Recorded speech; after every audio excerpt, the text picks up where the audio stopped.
Today on Straight Talk Africa, political satire from the diaspora, poking fun at political and religious figures and symbols can make you laugh, but can also stir up a great deal of controversy. That's coming up next, right here on Straight Talk Africa.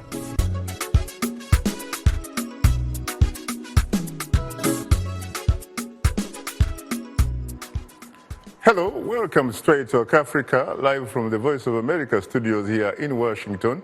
It's Wednesday, May 13th. I am Shaka Sali. Well, hello, Shaka, and hello to all our viewers and listeners on the continent and elsewhere. I'm Mariama Diallo, your social media reporter. Today, we'll discuss African comedy and political satire in the diaspora.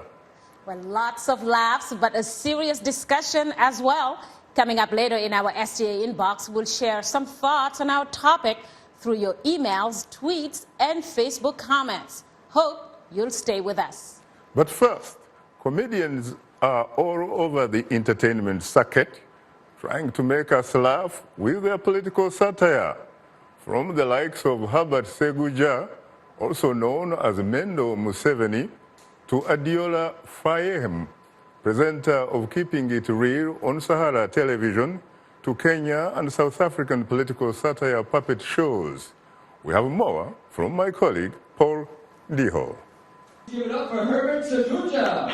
They seem to be omnipresent in our lives, to the extent that not only are they on the local African television, but they have gone global via the internet, especially on YouTube, Facebook and Twitter. Herbert Seguja, alias Mendo Museveni, a secondary school teacher and mimic-in-chief, is one of Uganda's top comedians. He has built his career impersonating celebrities and politicians, especially Ugandan President Yoweri Museveni.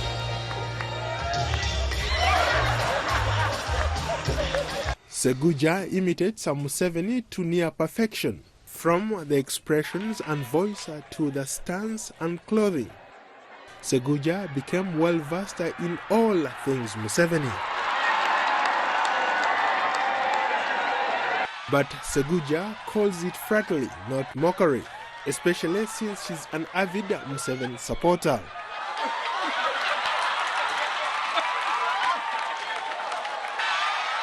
The president was so amused that he had to wipe away tears from laughing so hard. New York-based Nigerian-born Adeola Fayen, producer and presenter of Keeping It Real on Sahara TV, is also making her mark on the international stage. She now largely aims that talent at the political elite, especially Nigerian politicians. It's a passion Fayen hopes to take far, while finding her own success. Observers say Fahen's online TV show Keeping It Real is causing some concern among some Nigerian politicians. When he goes to the Chatham House, hey, the dog. In Kenya, a local TV show featuring life-size puppets in the likeness of various top newsmakers called XYZ premiered on Kenyan television more than 5 years ago. The show centers on current affairs and is heavily satirical. Its producers say it is a unique and quirky way to discuss Kenyan and international political and social issues. XYZ creator and producer Gado. We thought we could have an interesting show using puppets. We can satirize politicians and lampoon them, but at the same time, interrogate them and Kenyans as a society. Satirical shows like Keeping It Real, XYZ, and the South African Best African Puppet Show, created by controversial South African cartoonist Jonathan Shapiro, have millions of viewers tuning in to watch on television, and many more watch online. Analysts say political satirists are pushing the boundaries of free speech, in some countries more than others, and comedians across Africa are now beginning to cash in, and the sky is the limit. Paul Ndiho, VOA News. Thanks, Paul, for that interesting report. Now, joining us here in our Washington studios is our distinguished guest, Ugandan comedian artist Herbert Seguja Mendo, who is currently on an American comedy tour. He is best known for his parody of Ugandan President Yoweri Museveni, as well as US President Barack Obama and Zimbabwean President Robert Gabriel Mugabe. I have to say, frankly, Herbert, that I'm profoundly honored and exceedingly humbled to have the opportunity to host you on Straight Talk Africa for the first time. Thank you. You're most welcome. Thank you. I'm so honored to be here too. Thank you very much. It's a great opportunity to the comedy fraternity in Uganda and Africa at large. We look forward, of course, to your entertainment. And joining us from VOA's in New York studios is Adiola Fayehun, host of Sahara TV's Keeping It Real with Adiola, a weekly satire show that focuses on African politics, especially the recent historic Nigerian elections. Well, Adiola, what can I say? You're most welcome back to Straight Talk Africa. Thank you very much, Shaka. It's great to be back. And thank you very much for your coverage of the recent historic elections in Nigeria. Thank you very much. And last but not least, Khalid Arubah, a Sudanese political cartoonist, illustrator, designer, and writer based in Doha, Qatar. His stark, politically charged images rose to prominence during the early stages of the Arab Spring protests. He also joins us on the phone from New York, the Big Apple. Thank you so much for joining us for the first time, Khalid. Oh, thank you very much. Thank you very much. I'm really sorry that you couldn't make it to our studios. Me too. What an unfortunate event, but at least I'm here, and thank you very much for having me. I'm very honored to be on the show. Well, there is always, of course, another time. Later in the program, we'll give you, the audience, a chance to call and talk with our guests. The number to call is 202-619-3111. The US country code is 1. Let me come to you immediately. Herbert, I have to say frankly that as far as I'm concerned, it's like a dream come true. I'm so honored to meet you too. I don't know whether you're my number one fan, but of course number one was taken. Who is that? Who is your number one fan? My number one fan is His Excellency the President of the Republic of Uganda, Yoweri Kaguta Museveni. Really, you know, it's incredible that you can actually succeed at, frankly, imitating the president of Uganda, because the last time I checked, he's not as small, you know, he doesn't look like you. Yeah, maybe because I move with the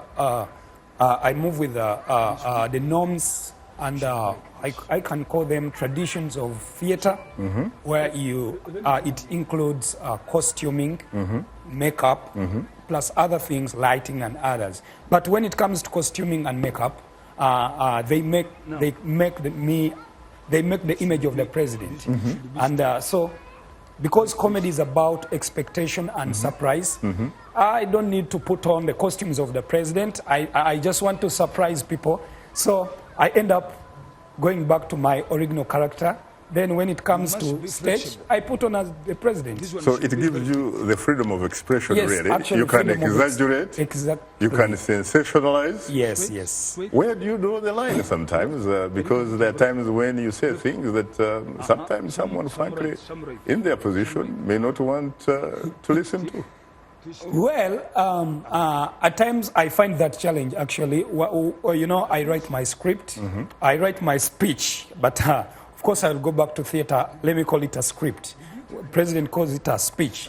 So my speech, I think about many things, but then the challenge I have to look at comedy versus the image of the president. And I realized that as you look at the image of the president, you have to present it on stage.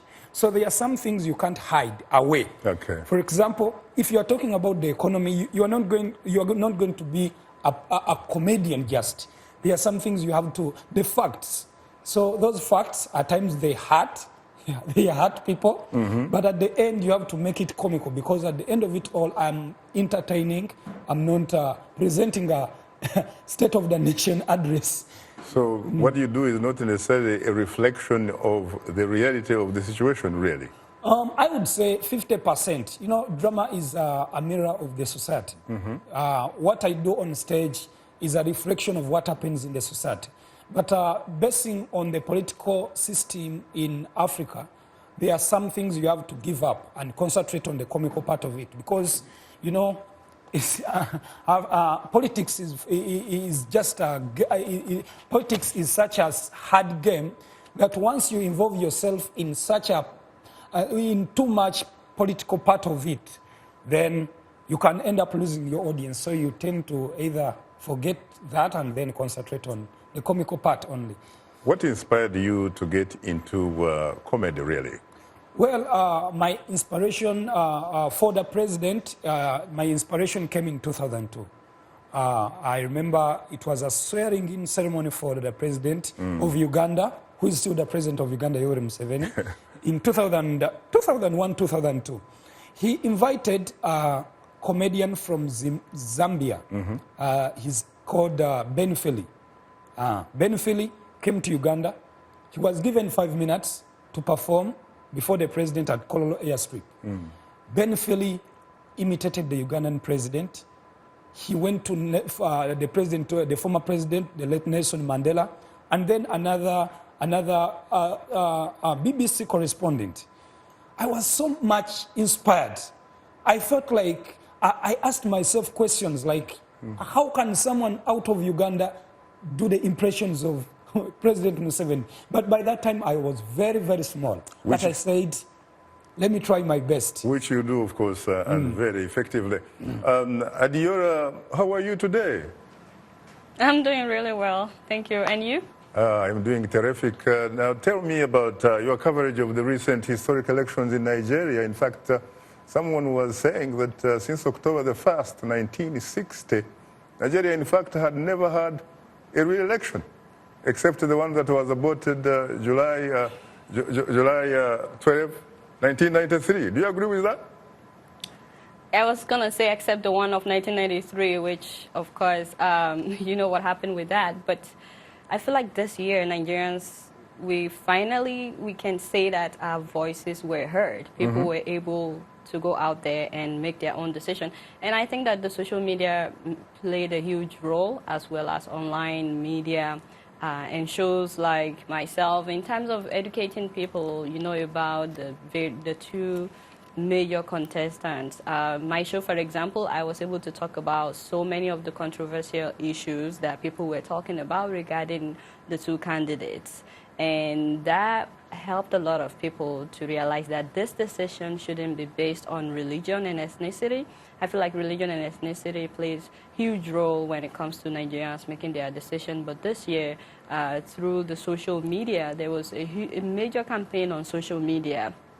People voicing their opinion about the fact that they are tired of this present administration and corruption especially. I feel like people were able to use the social media, Twitter, Facebook, and of course shows like Dr. Damages on Sahara TV with Rudolph Okonkwo, as well as my show. I feel like they really helped. I know that we got a lot of views during the election. I was really, really surprised. But people were hungry. People were looking for information. People had questions about all the candidates, and they wanted answers. And I feel like that's one of the things that my show, for example, was able to provide. What about reports, Adiola, that you actually like and support incumbent President Goodluck Jonathan Ebele, but in fact, when one looks very, very closely at your work, you don't seem to have given him a break? Well, I guess that's because I use sarcasm a lot on my show. I guess I'm the only one that would declare my undying love for Mr. President and then talk about how corrupt he is in the same sentence and why he needs to step down. So it's like I would sort of psych you up before I talk about the 10 things that are wrong with you. So hopefully at least you would listen. So I feel like not coming off directly as, hey, you've been there and we're not really seeing the results, but coming off as, first of all, know that I'm your best fan, I'm your biggest fan, I feel like even if Mr. President is watching, hopefully he would laugh at that moment and then maybe be more receptive to whatever I have to say.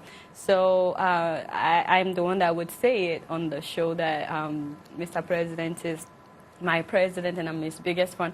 But then when you listen closely, I'm trying to say the truth. Now, it has nothing to do with Mr. Goodluck Jonathan. I met him before. He's a gentleman, I would say. But it has to do with his leading ability, his quality as a leader, and what Nigerians want at this time.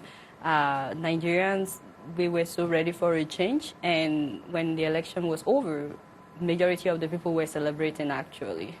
So how was, for example, your approach to the coverage received on the ground, especially supporters of President Goodluck Jonathan Ebere? Can you repeat that? I found it hard to hear. Basically, what I was asking from you is the reaction from the ground, especially from the people who supported President Goodluck Jonathan Ebere. I say what I've been hearing on ground. Well, from the onset of my show, it has always been mixed reviews. Of course, I would hear from supporters of Mr. President and also from people who think that he's been there for too long and we're not really seeing any result. So I hear from both sides, but I have to make sure that I'm delivering the news no matter what happens. I cannot please everybody. I feel like my job is to make sure that I put out the facts out there and then people can do whatever they want to do with the fact. And I'm so happy that Nigerians, we didn't really stop on President Goodluck Jonathan. Even now that President Muhammadu Buhari has been elected, he's not in power yet, but people are already passing across the message that we're watching you. You know, even before he became president, there's this hashtag that Baba, when you get there, this is what we expect of you. Nigerians are expressing their expectations, and people are saying, if you don't do well, just like we kicked out Jonathan after the first time, we may kick you out. Now, I don't know. Yeah, but I feel like Nigerians are more vocal now. Thank you. Thank you very much. Now we'll pause for a short break and would like to remind you that Straight Talk Africa is now on the social networking website Twitter, and we are tweeting live. Follow us at VOA Shaka. That's VOA Shaka, and join in on today's discussion with your questions and comments. Don't forget to use the hashtag VOA Political Satire. And we are still on Facebook. Just enter the keyword Straight Talk Africa, become a fan, and connect with other friends of the Voice of America. We'll be right back with you, so please don't go away. Jonathan Shapiro was born in Cape Town, South Africa, and is known for hard-hitting cartoons about President Jacob Zuma. He has twice been sued by President Zuma for defamation, and both cases were dropped. He's widely considered to be South Africa's most popular and leading cartoonist. Tayo Fatunla in Nigeria is an award-winning cartoonist whose work has been exhibited worldwide. He's also the creator of the educational cartoon strip feature on Black history, Our Roots. Doa El Adol is considered by many to be Egypt's most famous female cartoonist. She's also a risk-taker. In Egypt, a cartoonist may legally be charged of insulting the president or blasphemy. She was once charged when she drew a caricature that criticized politicians taking advantage of religion. She currently works at the prominent Al Masri Al Yum newspaper.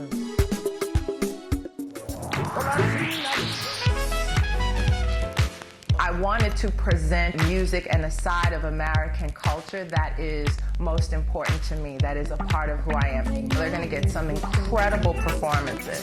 That's one of the things I love, bringing these artists in so you can get to see them do what they do. It's soul music, and that's what music is. It's that which comes from the soul. This is Straight Talk Africa on the Voice of America. What is your opinion about today's topic? Call us at 202-619-3111. U.S. country code 1. When you call, remember the following. Ask only one question, keep your comment brief, and turn down the volume on your radio or television. Now let's return to Straight Talk Africa.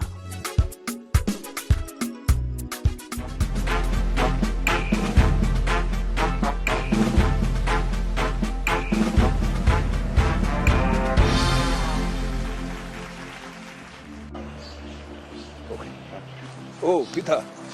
Hey, how are you, my photographer? You are very good. How is life? You brought them back. Yes. How are they? Hope they are looking nice. They are good. Yes. Let me see.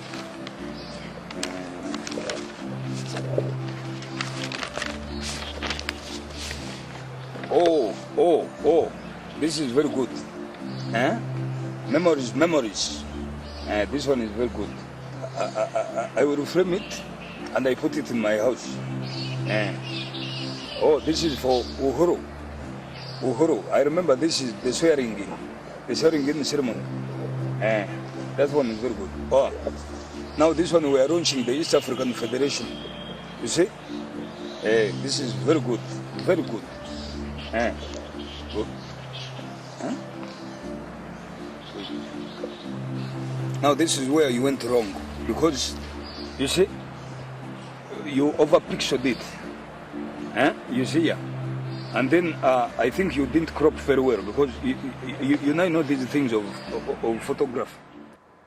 That's our Washington studio guest, comedian Herbert Seguja Mendo, performing his comedy act, Mendo Museveni, satirizing the Ugandan president, Yoweri Museveni. Welcome back. We go to Khalid. Khalid, are you there? Yes, I'm here. How are you? I'm great. How are you? I am terrific. What inspired you to become a cartoonist or an artist for that matter, Khalid? Well, I come from a very political family in Sudan. One of my uncles used to be a president. Another one, he basically had a failed coup and was executed for it. One of them was an Islamist, the other one was a communist. Mm-hmm. My father's a diplomat. So politics was basically the reason why I left Sudan and we went to stay in Doha. So for me, cartoons were the perfect form of art to explain how I feel and to basically just talk about how the situation is, because it's not directed to a certain audience. It's directed to everybody, from sophisticated museum goers to everyday people who just read the newspaper.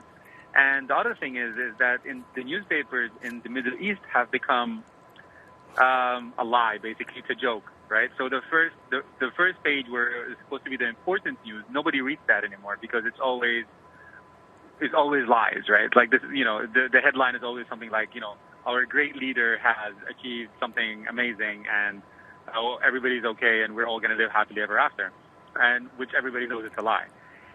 So everybody just immediately turns into the last page and looks at the cartoon, because even though it's it kind of plays along the same line as well of everything is okay, or talks about a certain issue but doesn't hit the hard line, because of course in the Middle East it could be a problem if you ever tell the truth as a journalist.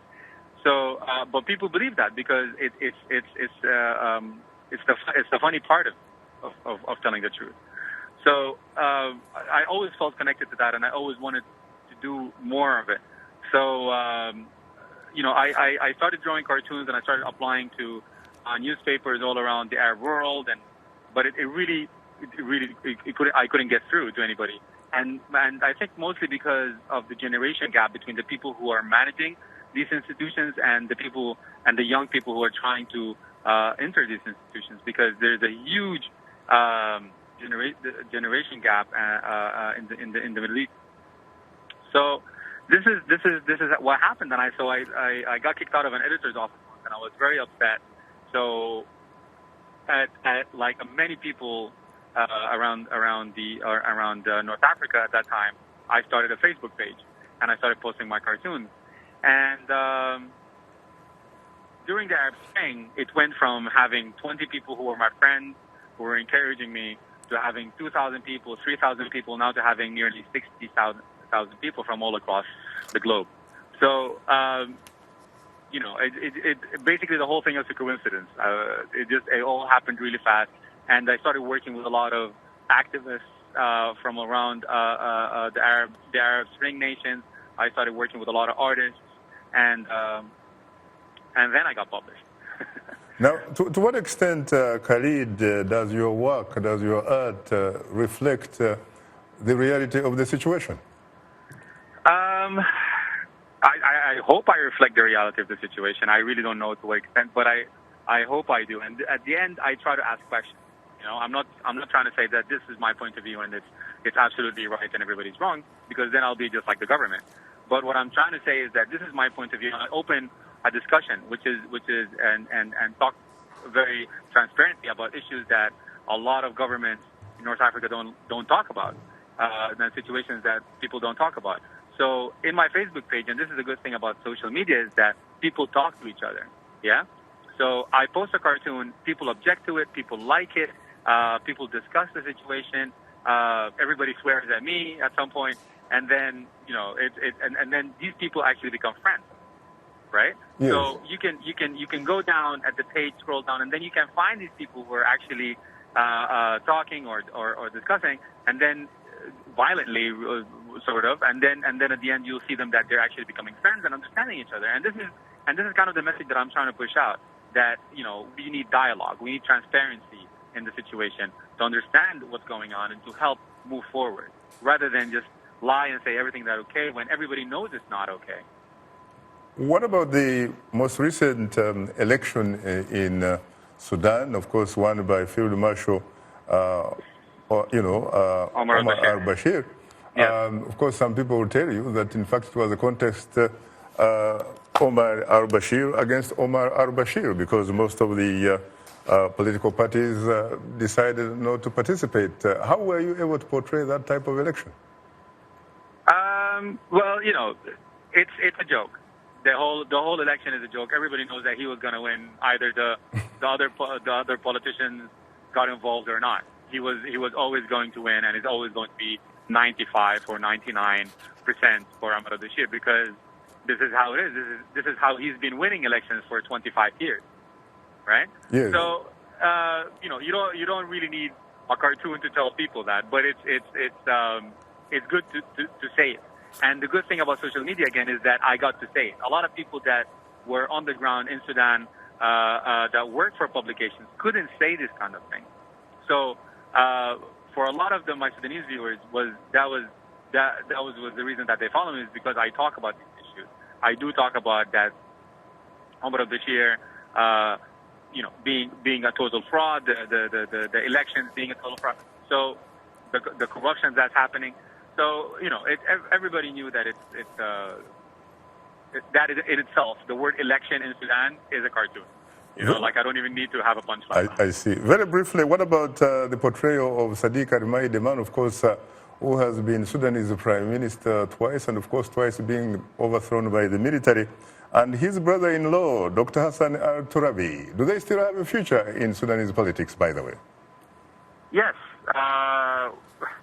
See, the thing is that we are the people who are in power in Sudan, been in power in Sudan since the independence from the British. And again, that comes back to the big gap that we have between young people who are trying to be empowered and the older generation who does not want to let go. Yeah. Right? So people don't really care about them anymore. People don't really care about who runs anymore. People don't really care about who objects to President Bashir anymore, because the situation is basically the same people for the last 60 years. There's nothing has changed at all. Like the same cartoon that I've done 4 years ago or 5 years ago at the last election, I reposted again at this election, because it's the same situation. It's a joke. Very interesting. And these people have been in power for 60 years. Sadiq al-Mahdi is 79 years old, or I think, And al-Turabi is the same thing, and he's his brother-in-law. So we're basically ruled by families and by people who have been there for decades. Unfortunately, and who not want to give up. Unfortunately, Khalid, time happens not to be our best ally. We'll come back to you later. You're tuned into Straight Talk Africa, and we'll have more of a discussion in a moment. But first, here is Mariama Jaro. Take it away, Mariama. Well, thanks, Shaka. Still to come, we'll reveal some of the fantastic feedback we've received from our audience, viewers and listeners through social media. But now, here is our letter of the week from a Facebook fan from the Nigerian capital, Abuja, who responded to our question of the week. Omunua Okugbo Igodalo in Abuja, Nigeria writes, I strongly believe that placing satirical limits on freedom of expression as it relates to religion and politics is a step in the right direction. I also believe that freedom is often abused, leading to bitterness, distrust, disunity, and violent clashes in society.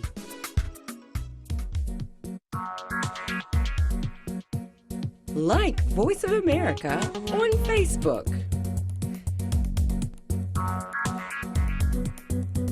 Follow VOA on Twitter.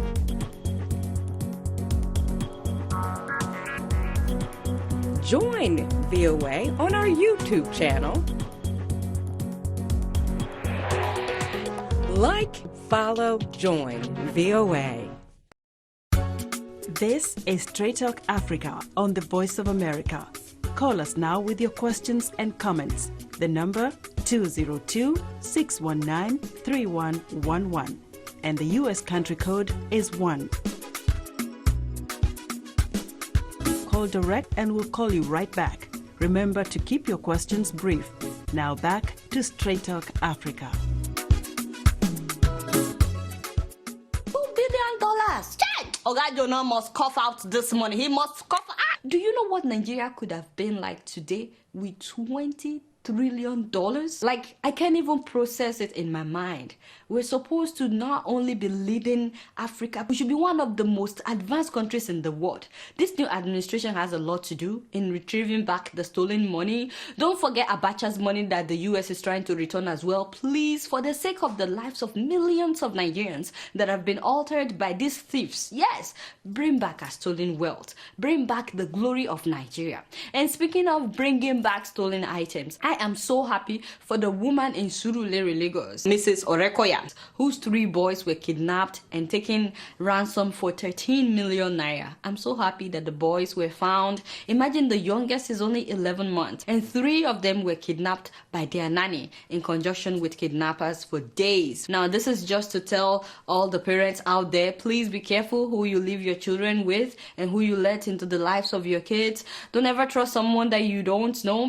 Just be careful. Just be careful. That's all I will say. But while I'm very happy that this woman is rejoicing and reunited with her children, I can't help but think about the parents of the Chibok girls.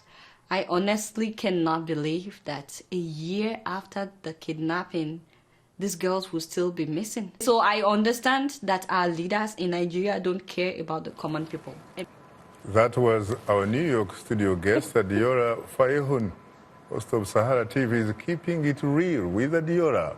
Welcome back to Straight Talk Africa, live from Washington. Thank you. Now, once again, it's time to bring in my colleague and social media reporter, Mariama. Take it away again, Mariama. Well, thanks, Shaka. Last January's deadly attack of cartoonist and journalist at the French satirical magazine Charlie Hebdo reignited the debate about freedom of expression and satire, and whether some cartoons can sometimes go too far and can be considered as hate speech.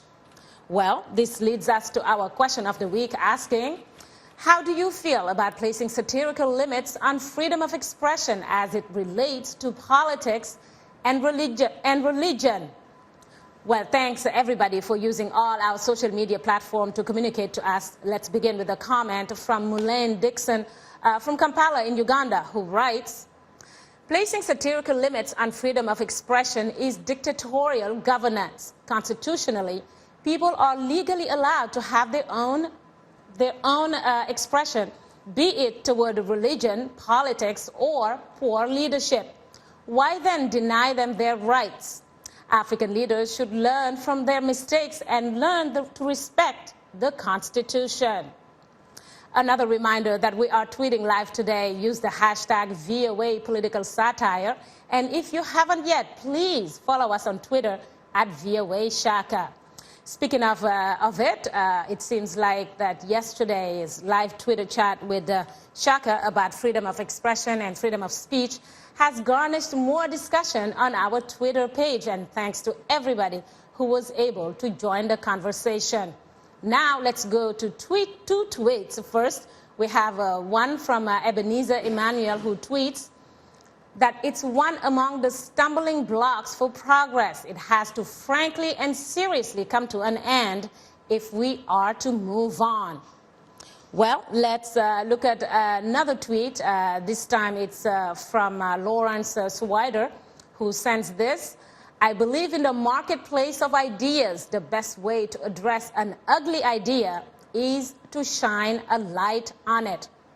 Well, lots of great points here. Shaka and Guess, your take on these ones. Interesting. Herbert, your reaction to that? Well, I support my friend on Facebook who said that there is need for freedom.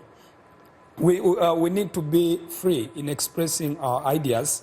However, maybe what I can advise is that let's not just go too far with it. You know, it ceases to be a satire, but let's do it within our limits. So you exercise a sort of self-censorship? Yes, I believe so. So in case if we're doing it, let me first go back to the freedom. I think we just need to be free with what we are doing. We should not have limits. For example, my first time to perform as the president, I had that passion. I had a feeling like, let me do this my first time. It was my first time. I had a plan. They had to take me to the first level. I rehearsed before the first organizing committee, the second organizing committee, the third organizing committee. Then they pushed me to the fourth organizing committee. You are doing that in collaboration with the president's people?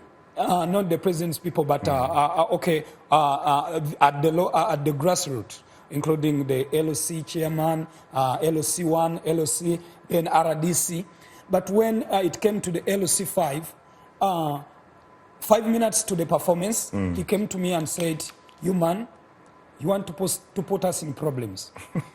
How can you ridicule the president? How can you want us to be fired? I felt like I would present my script to him, but he couldn't allow. So I ended up canceling my performance. So that's where we need to be given freedom so that we express what we want. And because as long as I'm trying to bring out a certain idea in a comical way, I think that's fine, and we deserve that freedom. I see. Well, Mariama, please share some more of our audience feedback, reaction.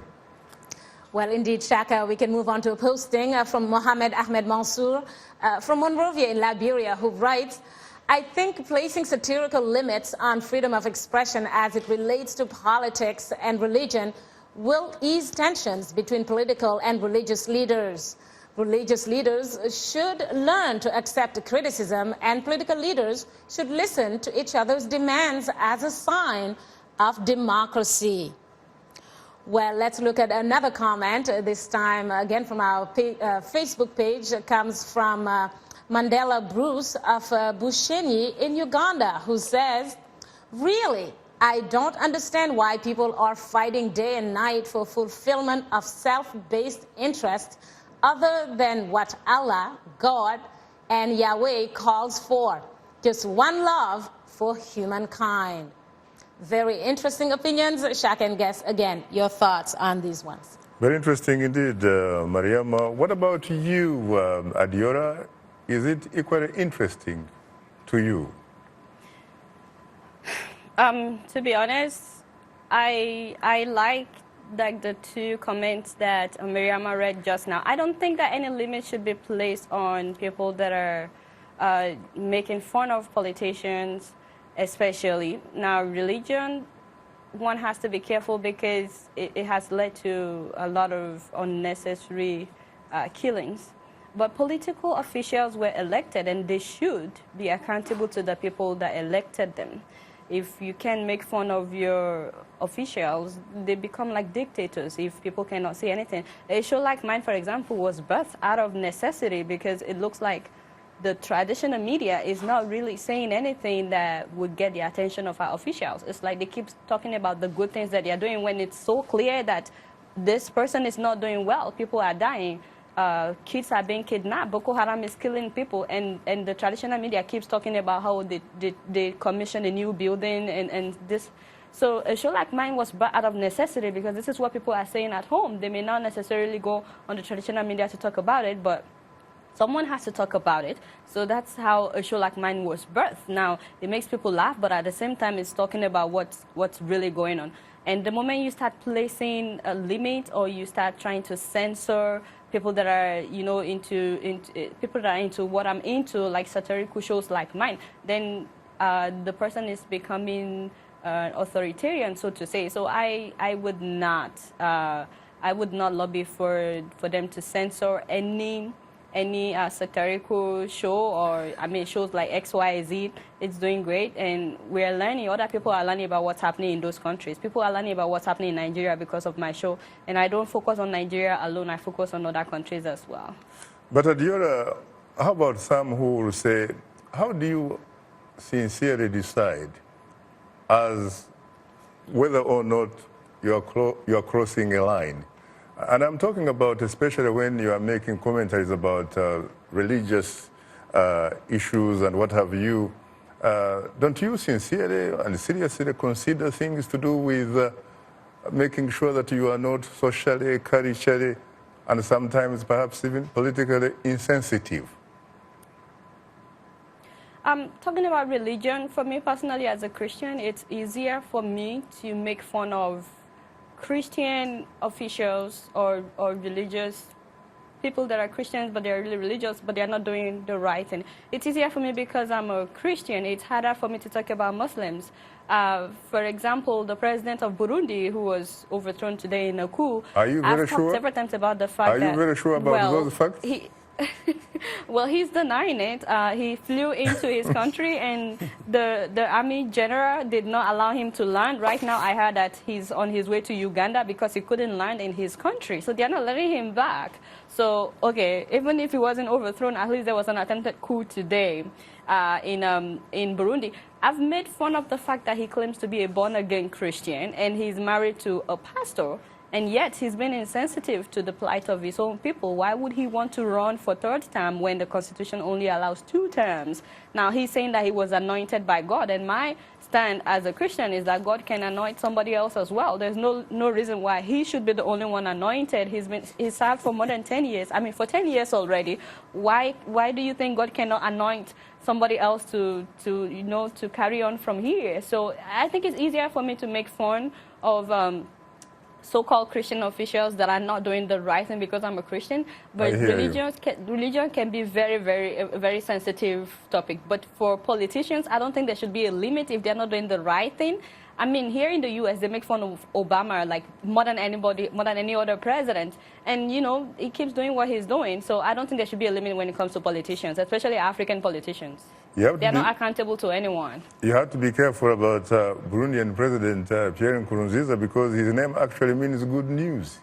And you should also be reminded, by the way, Adiola, that several years ago, a man called Hugo Chavez in Venezuela, was overthrown for 2 days and came back until, of course, he died in office. And I remember in the 80s, one General Jafar Numeri of Sudan was overthrown for 3 days, and he came back to State House. So you have to be careful. Yeah, we'll see what happens, but at least people made a statement today letting him know how much they don't want him to run for third time. So maybe he will come back, I don't know. But at least the fact that there was an attempted coup today was, a message. Thank you very much. Karidi, what about you? When do you really sincerely feel that you're crossing the line? Karidi, are you there? Well, thanks, Mariama, for bringing us this week's audience reaction. But maybe we'll get a chance to hear Khalid's take. But for now, this will do it. For today's social media segment, just a reminder that we appreciate all the feedback, whether it's in social media form or using other means to communicate to us. Please keep them coming. And if you are a new fan, just drop us a line at africatv@voanews.com. Once again, our email address is africatv@voanews.com. Or post your comment on our Facebook page. Just enter the keywords Straight Talk Africa. Be sure to visit us online at voaafrica.com, or you can join our YouTube channel. Just sign up to VOA TV to Africa. And don't forget to follow us on Twitter at VOA Shaka. Now, let's take a look at what's on tap for next week's program. Next week on Straight Talk Africa, for over 50 years, the Voice of America has been broadcasting to Africa in English and shortly thereafter, French, Swahili, Hausa, and other languages. Today, VOA is a dynamic international multimedia broadcaster serving an estimated weekly global audience of 171 million people, with Africa as its largest audience. So join us next week as we look ahead at VOA's plans for the future. A reminder that you are tuned into Straight Talk Africa. To participate in our discussion, please call us at 202-619-3111. US country code is 1. We'll continue our discussion in a moment, so please don't go away. Once again, let's take a look at Africa's popular cartoonist and satirist. Godfrey Mpamire in Tanzania, also known as Gedo, is the most syndicated political cartoonist in East and Central Africa. His cartoons on terrorism, deforestation, AIDS, and corruption have consistently stirred debate. He won Kenya's National Human Rights Commission Award in Journalism in 2005 and 2007. Z, the Tunisian-born political cartoonist, conceals his identity from all but a few friends. He's a cyber activist who rose to fame through his blog debattunisie.com. Having criticized the regime of former President Zine El Abidine Ben Ali, he now questions the revolution, which he feels has been hijacked by conservatism and bigotry. The Zimbabwean-born artist Kudzanai Chiure stirred up controversy during the build-up to Zimbabwe's violent and disputed 2008 elections with a series of controversial depictions of President Robert Mugabe. His posters, which showed Mugabe in flames with horns on his head, raised the fury of Zimbabwe's ruling elite and got him threatened with arrest. He has been living in a self-imposed exile ever since. We are able to touch on things that are important to people on an everyday basis. We hope that our viewers are getting inspired when they watch our show. They're getting a view of the world from a different perspective, things that perhaps are not in their immediate vicinity. Today, I could put in on the show something that is a little different, a little unique, and this gives me that inspiration to come to work. If you like today's show, please write and tell us what you think or give us some suggestions. Be sure to tell us what station you're tuned into. Our address, Straight Talk Africa, Voice of America, 330 Independence Avenue Southwest, Washington, D.C. 20237 USA. Or send us an email at africatv@voanews.com. Log on to our website at voaafrica.com. Or post your comments on Facebook. Keywords Straight Talk Africa.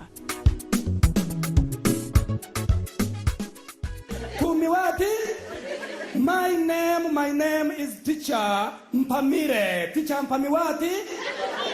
My name is Teacher Mpamire from Uganda. From where? From Uganda. How are you, Kenya? How are you, Kewati? How are you, Kewati? I bring you greetings from His Excellency President Museveni. Musewati. Museveni is the only president in East Africa with 114 presidential advisors, some of whom have never met him. And even when they meet him, it is him who advises them.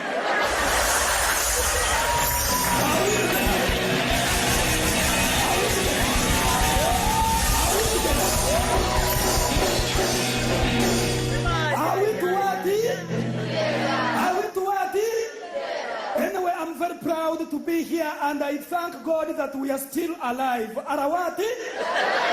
We are still Arawati? We are still alive, and we thank God because life is very important. Impawati?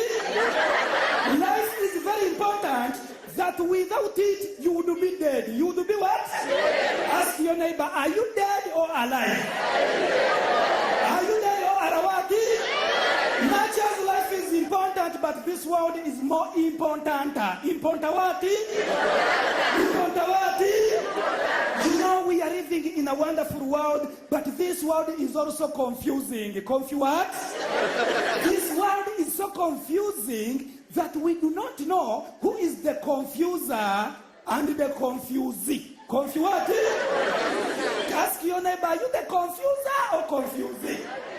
Once again, that's our studio guest, comedian Herbert Seguja Mendo, performing his comedy act, Teacher Mpamire, in a comedy club in the Kenyan capital, Nairobi. Welcome back, and of course, this is Straight Talk Africa coming to you live from Washington. I have to say, frankly, that that skit, incredible. You just fit like a shoe. You must be a teacher by profession. Yes, I'm a teacher by profession. I teach at Standard High School in the suburbs of Kampala. I've taught since 2006, and I've inspired a number of youth through comedy. You know, in class, I'm eager to make them learn. Outside class, I'm eager to make them laugh. So I combined the two, and I came up with a Teacher Mpamire. Incredible. Yes. There is a skit that I had the opportunity to watch, and you were performing at the Kampala Serena Hotel. And you, at the end of the skit, you went into the public. I saw you shaking the hand of the governor of the central bank, Emmanuel Tumusiime Mutebile, kid from Kaware. And I also, yes, and I saw you not only shaking the hand of his deputy governor, Mr. Kasekende, but in fact, you chose him as your successor.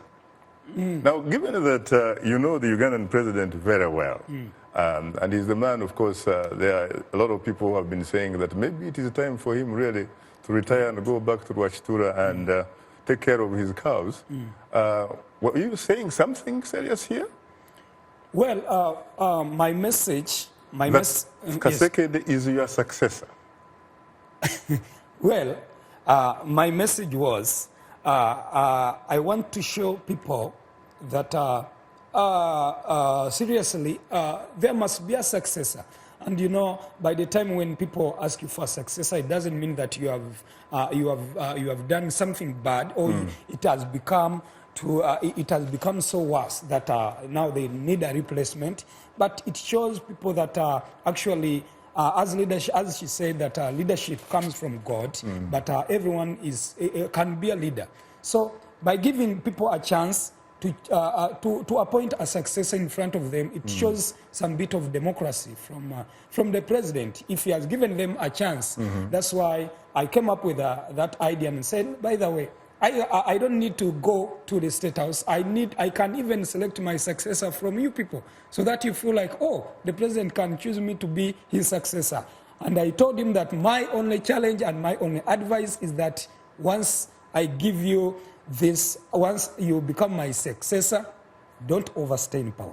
Now, when you did that, did you get any reaction from State House Entebbe or Nakasero? Well, I didn't get any reaction. Actually, if it's a form of reaction, it must be positive reaction, because it's humor. It's humor. It's just entertainment. And the president, of course, has said for the record that he would have liked to go yesterday, except that he succumbs to the pressure of the people.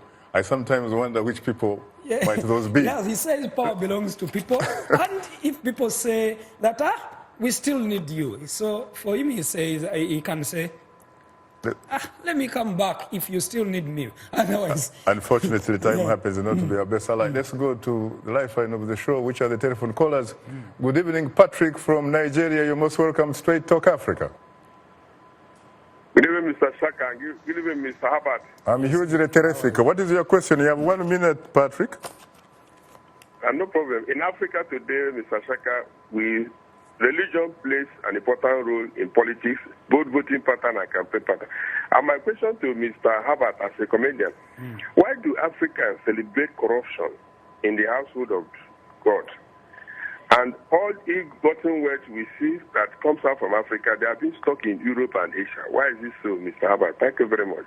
Thank you very much. And in addition to that, there's another question from Twitter.